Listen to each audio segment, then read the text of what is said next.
আসসালামু আলাইকুম, সবাইকে স্বাগতম গ্রেট বিম ইঞ্জিনিয়ারিং কনসালটেন্সি ইউটিউব চ্যানেলের পক্ষ থেকে। আমি আজকে আইটি পাঁচতলা বিশিষ্ট একটি আবাসিক ভবন নিয়ে আপনাদের সামনে হাজির হয়েছি। দর্শক বন্ধুরা, আপনার স্ক্রিনে ইতিমধ্যে পাঁচতলা বিশিষ্ট একটি আবাসিক ভবনের 3D ভিউ দেখতে পাচ্ছেন। অনেক সুন্দর কালার কম্বিনেশনের সাথে আমাদের এই 3D ভিউটি করা হয়েছে। আপনার 3D ভিউ দেখতে পাচ্ছেন অনেক সুন্দর গ্লাস ইউজ করে বাড়িটিকে আরও সুন্দরভাবে ফুটিয়ে তোলা হয়েছে। এই বাড়িতে আপনারা নিচতলায় পেয়ে যাচ্ছেন একটি পার্কিং এবং একটি ইউনিটের ব্যবস্থা। যে ইউনিটে আপনারা পেয়ে যাচ্ছেন দুইটি বেডরুমের সাথে আপনারা পেয়ে যাচ্ছেন একটি বেলকনি, একটি অ্যাটাচড বাথরুম, একটি কমন বাথরুম, একটি কিচেন এবং আলাদা ড্রয়িং স্পেস এবং আলাদা ডাইনিং স্পেস। এবং দোতলাতে গিয়ে মালিক নিজে থাকার জন্য আমরা পেয়ে যাচ্ছি পুরোটুকু জায়গায় মিলে এক ইউনিটের ব্যবস্থা। যে এক ইউনিটে আপনারা পেয়ে যাচ্ছেন চারটি বেডরুমের সাথে আপনারা বাড়ির সামনে পেয়ে যাচ্ছেন দুইটি বেলকনি, তিনটি অ্যাটাচড বাথরুম, একটি কমন বাথরুম, একটি কিচেন, আলাদা ড্রয়িং স্পেস এবং আলাদা ডাইনিং স্পেসের ব্যবস্থা পেয়ে যাচ্ছেন। এবং মালিক তিনতলা, চারতলা এবং পাঁচতলায় মালিক ভাড়া দেওয়ার জন্য দুই ইউনিটের ব্যবস্থা করা হয়েছে। যে দুই ইউনিটে আপনারা পেয়ে যাচ্ছেন দুইটি বেডরুমের সাথে পেয়ে যাচ্ছেন একটি বেলকনি, একটি অ্যাটাচড বাথরুম, একটি কমন বাথরুম এবং একটি কিচেন, আলাদা ড্রয়িং স্পেস এবং আলাদা ডাইনিং স্পেস পেয়ে যাচ্ছেন। এই বাড়িটি করতে আপনার একদিকে জায়গার পরিমাপ লাগবে 57 ফিট এবং আরেকদিকে জায়গার পরিমাপ লাগবে 29 ফিট। আমরা যদি স্কোয়ার ফিট হিসাব করি তাহলে আমাদের 1653 স্কোয়ার ফিটের মতো জায়গার প্রয়োজন হবে এই বাড়িটি করতে।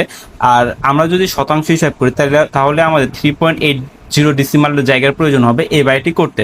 আপনার বাড়ির জায়গাটি যেরকমই হোক না কেন, আমাদের দ্বারা ড্রয়িং ডিজাইন করাতে চাইলে স্ক্রিনে দেওয়া হোয়াটসঅ্যাপ নাম্বারে যোগাযোগ করতে পারেন।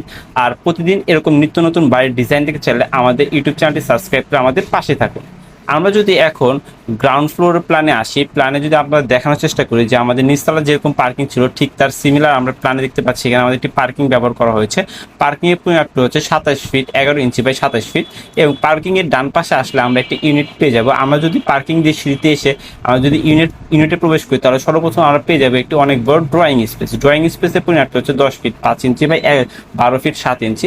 ড্রয়িং রুমের ঠিক সাথে আমরা পেয়ে যাবো একটি কমন বাথরুমটিকে আমাদের অনেক বড়ভাবে ডিজাইন করা হয়েছে। কমন বাথরুমের পরিমাপটি হচ্ছে 5 ফিট বাই 10 ফিট। কমন বাথরুমের সাথে আমরা ডান পাশে আসলে একটি বেডরুম পেয়ে যাবো। সেই বেডরুমের পরিমাপটি হচ্ছে 11 ফিট 8 ইঞ্চি বাই 12 ফিট 10 ইঞ্চি। এবং এই রুমের সাথে বাড়ির সামনে আমরা একটি বেলকনি পেয়ে যাবো, সেটার পরিমাপটি হচ্ছে 8 ফিট বাই 2 ফিট 6 ইঞ্চি। এবং বাড়ির পিছনে গেলে আমরা আরেকটি বেডরুম পেয়ে যাবো, সেটার পরিমাপটি হচ্ছে 11 ফিট 8 ইঞ্চি বাই 13 ফিট। এবং এই রুমের সাথে আমরা পেয়ে যাচ্ছি একটি অ্যাটাচড বাথরুম, সেটার পরিমাপটি হচ্ছে 4 ফিট বাই 7 ফিট।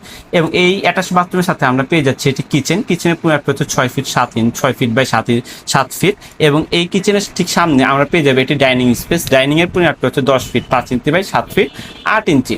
এই ছিল আমাদের গ্রাউন্ড ফ্লোর প্ল্যান। আমরা যদি এখন ফার্স্ট ফ্লোর প্ল্যানে প্রবেশ করি তাহলে যেখানে মালিক নিজে থাকার জন্য এক ইউনিটের ব্যবস্থা করেছেন, সেই এক ইউনিটে যদি আমরা প্রবেশ করি তাহলে সর্বপ্রথম আমরা যদি সিঁড়িতে প্রবেশ করলে আমরা সর্বপ্রথম পেয়ে যাবো একটি ড্রয়িং রুমের পরিমাপটি হচ্ছে 10 ফিট 5 ইঞ্চি বাই 12 ফিট। এবং ড্রয়িং রুমের ডান পাশে আসলে আমরা একটি কমন বাথরুম পেয়ে যাবো, সেটা পরিমাপটি হচ্ছে 5 ফিট বাই 10 ফিট 6 ইঞ্চি। এবং কমন বাথরুমের ডান পাশে আসলে আমরা একটি বেডরুম পেয়ে যাবো, সেটা পরিমাপটি হচ্ছে 11 ফিট 8 ইঞ্চি বাই 12 ফিট 4 ইঞ্চি। এবং এই রুমের সাথে বাড়ির সামনে একটা বেলকনি পেয়ে যাবো, সেটা পরিমাপটি হচ্ছে 8 ফিট বাই 2 ফিট 6 ইঞ্চি।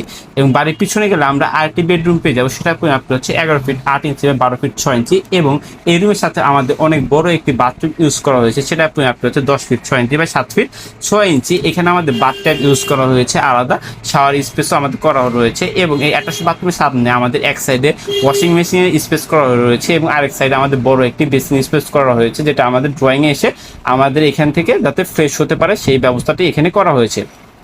আমরা যদি এখন ড্রয়িং রুমের বাম পাশে আসি তাহলে সর্বপ্রথম আমরা পেয়ে যাবো একটি ডাইনিং স্পেস। ডাইনিংয়ের পরিমাপটি হচ্ছে 10 ফিট 5 ইঞ্চি বাই 12 ফিট।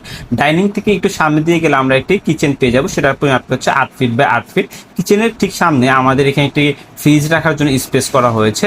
এবং আমরা যদি বাড়ির বাম পাশে চলে যাই তাহলে আমরা দুটি বেডরুম পেয়ে যাবো। আমরা যদি বাড়ির সামনের রুমটিতে আসি সেটার পরিমাপটি হচ্ছে 11 ফিট 8 ইঞ্চি বাই 12 ফিট 10 ইঞ্চি। এবং এই রুমের সাথে আমরা একটি অ্যাটাচড বাথরুম পেয়ে যাবো, সেটার পরিমাপটি হচ্ছে 5 ফিট বাই 10 ফিট 6 ইঞ্চি। এবং এই রুমের সাথে বাড়ির সামনে আমরা একটি বেলকনি পেয়ে যাবো, সেটা পরিমাপটি হচ্ছে 8 ফিট বাই 2 ফিট 6 ইঞ্চি। এবং আমরা যদি বাড়ির পিছন দিকে যাই তাহলে আমরা আরেকটি বেডরুম পেয়ে যাবো, সেটা পরিমাপটি হচ্ছে 11 ফিট 8 ইঞ্চি বাই 13 ফিট। এবং এই রুমের সাথে আমরা একটি অ্যাটাচড বাথরুম পেয়ে যাবো, সেটা পরিমাপটি হচ্ছে 4 ফিট বাই 8 ফিট। এই ছিল আমাদের ফার্স্ট ফ্লোর প্ল্যান। এবং আমরা যদি এখন টিপিক্যাল ফ্লোর প্ল্যান যেমন তিনতলা, চারতলা এবং পাঁচতলাতে প্রবেশ করি তাহলে সর্বপ্রথম আমরা যদি সিঁড়িতে প্রবেশ করি তাহলে আমরা পেয়ে যাবো একটি ড্রয়িং স্পেস। ড্রয়িংয়ের পরিমাপটি হচ্ছে 10 ফিট 5 ইঞ্চি বাই 12 ফিট 7 ইঞ্চি। এবং ড্রয়িংয়ের ঠিক সাথে আমরা বাড়ির সামনে একটি অনেক বড় বেলকনি পেয়ে যাবো, সেটা পরিমাপটি হচ্ছে 10 feet 5 inch by 2 feet 2 inch. Drawing রুমের সাথে আমরা পেয়ে যাবো একটি কমন বাথরুমের পরিমাপটি হচ্ছে 5 ফিট বাই 10 ফিট এবং কোন বাথরুমের ডান পাশে আসলে আমরা একটি বেডরুম পেয়ে যাবো, সেটা পরিমাপ হচ্ছে 11 ফিট 8 ইঞ্চি বাই 12 ফিট 10 ইঞ্চি। এবং এই রুমের সাথে বাড়ির সামনে আমরা একটি বেলকনি পেয়ে যাবো, সেটার পরিমাপ হচ্ছে 8 ফিট বাই 2 ফিট 6 ইঞ্চি। এবং বাড়ির পিছন দিয়ে গেলে আমরা আরেকটি বেডরুম পেয়ে যাবো, সেটার পরিমাপ হচ্ছে 11 feet 8 inch 11 feet 8 inch by 13 feet. এবং এই রুমের সাথে আমরা একটি অ্যাটাচ বাথরুম পেয়ে যাবো, সেটার পরিমাপ হচ্ছে 4 ফিট বাই 7 ফিট। এবং অ্যাটাচ বাথরুমের ঠিক সাথে আমরা পেয়ে যাবো একটি কিচেনের পরিমাপ হচ্ছে 6 ফিট বাই 7 ফিট। এবং কিচেনের ঠিক সামনে আমরা পেয়ে যাবো একটি ডাইনিং স্পেস, ডাইনিং এর পরিমাপ হচ্ছে 10 ফিট 5 ইঞ্চি বাই 7 ফিট 8 ইঞ্চি। এই ছিল আমাদের এক ইউনিট। আমাদের ডান পাশে যে ইউনিটটা দেখলাম, বাম পাশে আমাদের ঠিক তার সিমিলার মিরর ইউনিটটি থেকে যাবে। এই বাড়িটি আপনার 5তলা ফাউন্ডেশন দিয়ে একতলা পুরোপুরি কমপ্লিট করতে আনুমানিক 35 লাখ টাকার মতো খরচ হতে পারে, এবং 5তলা ফাউন্ডেশন দিয়ে একতলা ছাদ পর্যন্ত কমপ্লিট করতে আনুমানিক 18 থেকে 20 লাখ টাকার মতো খরচ হতে পারে। এটি একদম ফিক্সড না, জায়গা এবং ম্যাটেরিয়ালসের উপর ডিপেন্ড করে খরচটা আপনার কিছুটা কম বা বেশি হতে পারে। আপনার বাড়ির জায়গাটি যদি এরকম সরু লম্বা হয়ে থাকে, বা আপনার বাড়ির জায়গাটি একদিকে যেরকমই হোক না কেন, আমাদের দ্বারা ড্রয়িং ডিজাইন করতে চাইলে স্ক্রিনে দেওয়া হোয়াটসঅ্যাপ নাম্বারে যোগাযোগ করতে পারেন।